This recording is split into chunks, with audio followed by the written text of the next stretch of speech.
자, 즉시범 상태범 계속범으로 이어가겠습니다.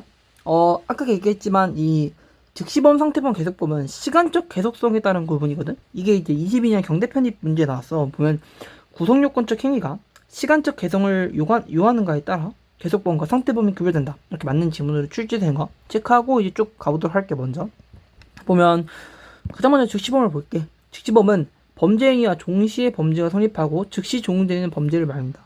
즉 이제 기소와 종료가 일치하는 범죄를 말하는 거죠. 기소가 종료가 일치하는. 그 다음에 이제 먼저 이제 뒤를 아니고 이제 쭉 보면 즉시범은 범죄의 기수 시점과 종료 시점이 같습니다. 계속 그거 얘기하는 거죠. 기소와 종료가 일치한다. 또한 즉시범은 범죄가 끝난 후에도 위법 상태가 계속되지 않습니다. 이건 이제 범죄가 끝난 후에 이제 그 범죄의 그 종료 시점과 그 위법 상태가 범죄가 종료되면 위법 상태가 계속되느냐 이거에 대한 쟁점인데, 이건 이제 즉시범과 상태범을 구분하는 쟁점인데, 보면 즉시범은 범죄가 끝난 후에 위법 상태가 계속되지 않지만 그 범죄가 끝난 후에도 그 상태범의 경우에는 위법 상태가 유지된다.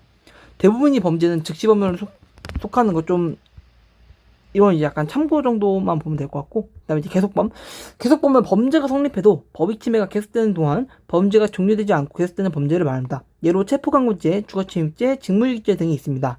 계속범은 범죄 종료 시점을 기준으로 판단하며 기소 시점과 종료 시점이 다릅니다. 즉 기소와 종료가 일치하지 않는 범죄, 이걸 계속범이라고 하죠. 예를 들어 체포감금죄의 경우 감금이 시작된 시점이 아닌 감금이 끝난 시점부터 공소시효가 계산됩니다.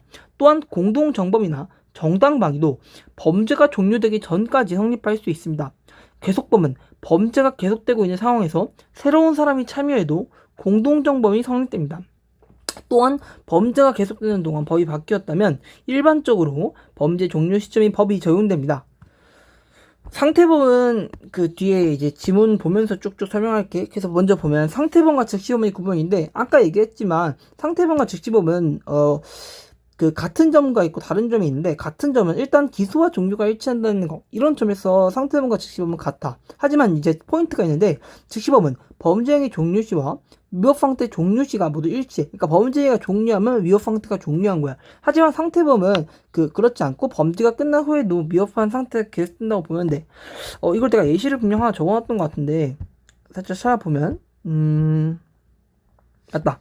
여기 23번을 볼게. 상태범위에 대해서 예시로 이해해보자. 상태범위 예시로 절도범을 들어본 건데, 내가 들어본 거거든. 이건 절도죄는 물건을 훔치는 순간에 범죄가 성립되고 종료된다. 하지만 그 후에 내가 훔친 물건을 계속 소유하고 있어도 이는 이제 위법한 상태가 유지되는 것일 뿐 추가로 처벌되지 않습니다. 이때 물건을 소유하는 행위는 불가벌적 사후행위로 간주됩니다. 따라서 이제 이런 상태범을 이해할 때 이런 절도죄, 내가 훔친 물건, 이때 이제 위법한 행위, 그 기소와 종료가 일치해서 범죄 행위는 끝난 거고, 그 이후에 그 훔친 물건을 소유하고 있는 행위, 이건 이제 불가불적 사후행위로서 추가적으로 처벌되지 않는다. 이 정도만 체크해도 약간 느낌이 왔을 거라고 생각해. 그래서 보면 계속 얘기했던 거고, 뭐 차이점 얘기하면, 즉시범은 다시 한번 얘기하면 범죄행위 종료 시야 위법 상태의 종료 시가 모두 일치하나 상태범은 일치하지 않다. 그래서 기출 보면 상태범은 기소와 범죄행위 종료 시, 범죄행위 종료 시와 위법 상태의 종료 시가 모두 일치하냐. 뒷부분이 틀렸죠. 그래서 18번 상태범이 범죄행위로 인해 이어지는 위법한 상태, 불가벌적 사후행위로서 추가 처벌하지 않습니다. 상태범은 기소와 범죄행위 종료시가 일치하지만 그로 인해 위법한 상태는 계속 이어집니다. 포인트는 상태범은 범죄행위 종료시와 위법 상태 종료시가 일치하지 않아. 이 하나의 개념으로 계속 나오는 거죠. 하지만 그 이후에 이어지는 위법한 상태는 불가벌적 사후행위로서 추가로 처벌되지 않는다는 점이 특징입니다. 그래서 보면 상태범은 행위자가 행위 위법한 상태를 한번 야기함으로써 기소가 되고 동시에 종료되는 범죄로, 이미 야기한 위법 상태에 포함되는 기소 후의 행위, 불가벌적 사후행위가 되다. 맞는 지문이네요. 상태범과 계속범의 비교. 왼쪽 내가 정리하는 거 보면, 즉시범 행위 종료와 위법 상태의 종료가 일치한다. 계속범 행위 계속과 위법 상태의 계속은 일치한다. 상태범 행위 종료 계속과 위법 상태의 종료 계속은 일치하지 않는다. 간단하게 생각해서 위법 상태가 유지되므로 이는 불가벌적 사후행위로서 추가 처벌하지 않으니까 상태범이다. 위법한 상태가 유지되어 범죄행위 종료와 위법 상태의 종료가 일치하지 않으니까 상태범. 위법한 상태 유지 상태범. 그래서 22년 경대표니까 23 채용 지문을 보면 상태범의 경우 행위 계속과 위법 상태의 계속은 일치하지 않고, 계속범의 경우 행위 계속과 위법 상태의 계속은 일치한다. 맞는 지문이네요. 이제 범죄단체 조직죄가 계속범이냐 즉시범이냐 이거에 대해서 물어보는데, 범죄단체 조직죄는 범죄단체를 내가 이렇게 만들면 성립하는 범죄이기 때문에 즉시범에 해당하고 계속범 아닙니다. 계속범이라고 적었네, 기출에서는. 21번 계속범을 보면, 계속범은 범죄 종료 시부터 공소시효가 진행됩니다. 그다음에 이제 두 번째, 부작위범은 계속범인 경우도 있고 상태범인 경우도 있습니다. 3번 계속범은 기소와 종료가 일치하지 않기 때문에 기소 이후 종료 이전까지는 공범이 성립이 가능하다. 왜냐면 기소와 종료가 일치하지 않기 때문에 그 기소 이후에도 그 범죄의 종료 이전까지는 공범이 성립이 가능하다. 그래서 기출 보면 4001 기준인데, 계속범은 기소 시부터 공소시효가 진행되고, 일단 틀렸죠. 계속범은 범죄 종료 시부터 그 공소시효가 진행되고 기소 이후에도 공범 가담이 가능한데, 부작위범은 모두 계속범이다. 이것도 틀렸죠. 부작위범은 계속범인 경우도 있고 상태범인 경우도 있기 때문에 부작위범이 모두 계속범이라는 이 지문은 또 틀린 지문입니다. 뭐 2번 정도 싹 좀 많이 본 적은 없는 지문인데 한번 체크하도록 하자. 그 다음에 이제 2번, 22번. 계속범과 즉시범, 상태범, 오타가 좀 있네. 상태범의 구별. 이걸 이제 표로 만들어 봤는데, 그 계속범의 경우에는 공소시효의 기산점, 공동정범 종범이 성립의 시기, 정당방위 가능 시기 모두 종료시까지야. 왜냐면 기소가 종료가 일치하다니까 실질적으로 범행이 끝난 건 종료시라는 거지. 하지만 즉시범, 상태범은 기소와 종료가 일치하므로 일단 기소시까지야. 공소시의 기산점도 기소시까지, 공동정범 종범이 성립의 시기도 기소시까지 가능하고 정당방위도 기소시까지 가능하다. 상태범은 기소와 종료가 일치하므로, 그래서 기출질문 보면 그 범죄의 기소시가 공소시효의 기산점이 된다. 그래서 상태범에 있어서는 위법 상태가 종료된 때, 범죄 행위 종료될 때가 그 시효의 기산점이 된다. 뭐 이런 건데, 아니다. 위법 상태가 종료될 때는 다른 거구나. 둘 다 아니고 무조건 기소시까지 그 공소시효의 기산점이 된다. 또 계속범의 경우 기소에 이르렀더라도 범죄가 종료되지 않는 경우에는 그 범죄에 대한 방조와 정당방위 계속 성립이 가능하다. 맞죠? 왜냐면 계속범의 경우에는 그 종범과 공동정범의 성립 시기가 기소시까지가 아니고 그 범죄 행위 종료시까지이기 때문이지. 만약에 뭐 계속범의 지엽적인 예시를 좀 보면, 이제 이건 좀 지엽적인 내용인데, 보면 일반 교통방해죄에 있어서 교통방해 행위 계속범이고, 부설 주차장 외의 용도를 사용하는 범죄 계속범이고, 건설 폐기물을 허가받지 않은 업대에 위탁하여 처리하는 행위도 계속범이다. 가볍게 보면 될 것 같아. 체포감금죄 계속범인 거 체크하고, 군형법상 무단 이탈죄 즉시범. 허가 없이 근무장소, 지정장소 일시 이탈함과 동시에 완성되는 범죄이기 때문에 즉시범에 해당한다. 보면 될 것 같고, 그 다음에 이제 신분범. 신분범, 우리가 진정신분범과 부진정신분범인데, 진정신분범, 일정한 신분이 있는 자만 성립하는 거고, 부진정신분범, 일정한 신분이 있으면 형이 가중 또는 감경된다. 이렇게 보면 돼. 그래서 뭐 예시를 좀만 들어보면, 이제 진정신분범에는 뭐 업무상 비밀 누설죄, 횡령죄, 배임죄 뭐 이런 거 있고, 그리고 부진정신분범에는 뭐 존속살인죄, 업무상 과실 치사상죄, 뭐 업무상 횡령죄, 업무상 배임죄 뭐 이런 게 있었죠. 좀 기출에서 보면 주의해야 될 게, 이제 외교상 기밀 누설죄. 이건 이제 누구나 이 주체에 제한이 없다. 누구나 성립할 수 있기 때문에 이거 신분범이 아니고, 또 뭐 보면 형법상 존속살인죄, 뭐 부진정 신분범이다. 기출 이렇게 출시됐네. 뭐 이 정도 보면 될 것 같고, 그다음 이제 목적범. 여기가 좀 포인트인 것 같은데, 24년도에서 이 파트에 관한 기출에서 가장 많이 나온 게 또 목적범 관련된 부분이거든. 그래서 이 부분을 조금 더 포인트로 보면 좋을 것 같아. 분석을 해본 결과. 그래서 보면 이제 목적범이란 우성요건상 고의 이외에 일정한 행위의 목적을 필요로 하는 범죄를 말합니다. 그래서 진정 목적범과 부진정 목적범이 있대. 그래서 보면 진정 목적범, 목적의 존재가 법리 성립 요건인 범죄, 뭐 위조죄, 범죄단체, 조직죄, 내란죄, 무고죄 이런 게 있고, 그다음에 부진정 목적범, 목적의 존재가 형의 가중 또는 감경 사유로 되어 있는 범죄, 뭐 출판물 명예죄, 내란 목적 살인죄, 모해 이중죄 이런 게 있다고 하더라고. 그래서 보면 이제 내 기억하기로 모해 이중죄가 부진정 목적범이었던 거는 좀 기출에 나왔던 것 같아.